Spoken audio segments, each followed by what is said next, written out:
Good morning. I'm Choi-Jung Lim, and I'm with Leslie, Karen, and Constance. Welcome to the 9 a.m. news today. And for the international news, a deadly fire that began at a large oil storage facility in western Cuba has spread after flames enveloped a third tank. Firefighters had sprayed water on the remaining tanks over the weekend to cool them and try to stop the fire from spreading. The governments of Mexico and Venezuela have sent special teams to help extinguish the fire, with water cannons, planes, and helicopters fighting the fire from several directions, as military specialists erected barriers to contain oil spills. Local officials warned residents to use face masks or stay indoors. Cuban President Miguel Diaz-Canel said it was impossible to search for the missing firefighters given the whirling temperatures. At least one person has died and 125 are injured, with dozens of firefighters reported missing ever since lightning struck one of the facility's 8 tanks on Friday night.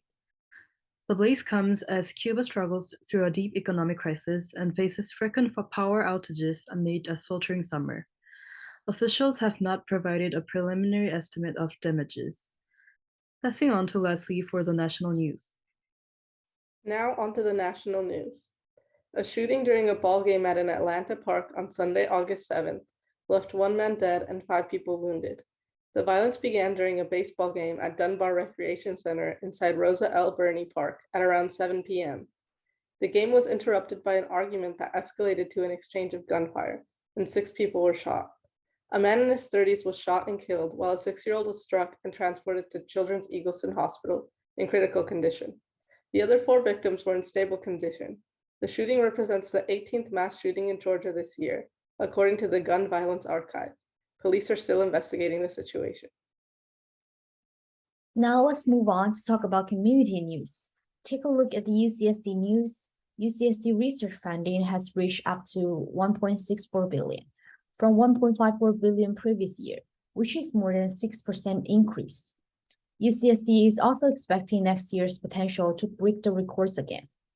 This year, more than 5,400 applications were submitted for a research proposal, nearly $6 billion, with highest activity in the School of Medicine, Scripps Institution of Ocean Geography, and Jacobs School of Engineering. This all suggests that UCSD is in an expanding mode, with the establishment of ACE College as well. Now let's take a look at the state news about the weather. It might be obvious that San Diego is experiencing hot summer days. Here are the comparisons for the rest of the country. Currently, these are your highs around San Diego today. Pair 99s in Ramona and Valley Center. But as you come towards the west, it was only 90 in La Mesa, 93 in El Cajon. So there were some hot spots, to say the least. Fallbrook 91. But along the coastline, upper 70s to low 80s. And out in the deserts, 104, 91 for the folks in Julian, 88 Compared with the rest of states, SD was actually way off in terms of the weather. Some good news for San Diego County residents. Gas prices are dropping. The average price of a gallon of regular gasoline in San Diego County dropped on Sunday for the 53rd consecutive day since rising to a record high. Gas prices have decreased 1.8 cents to an average price of $5.44, which is its lowest amount since March 7th. The fake news story covered here was published in an article by Saranic Hale Spencer on 5th of August. This article addresses the major false claims dubbed 3 Canadian doctors died of long-term illnesses.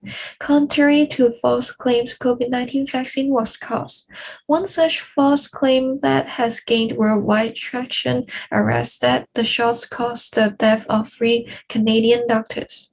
However, they all passed away from a chronic condition unrelated to the immunizations. On 28th of July, the website known as the Right-Wing Gateway Pundit published and propagated this story. The employer of the 3 doctors, Trillium Health Partners, responded on their Twitter handle. The rumor circulating on social media is simply not true. Their passing was not related to the COVID-19 vaccine. We ask to please respect their families' privacy during this difficult time. Pieces of evidence provided by several fact-checking organizations confirms that 2 of the physicians passed away from cancer.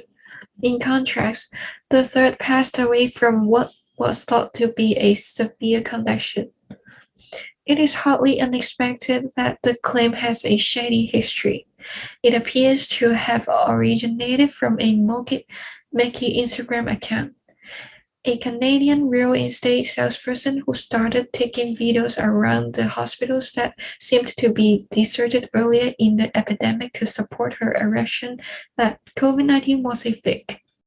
She also sponsored the Freedom Convoy, a convoy of several trucks and cars that opposed the COVID-19 vaccine limitations and requirements in Canada.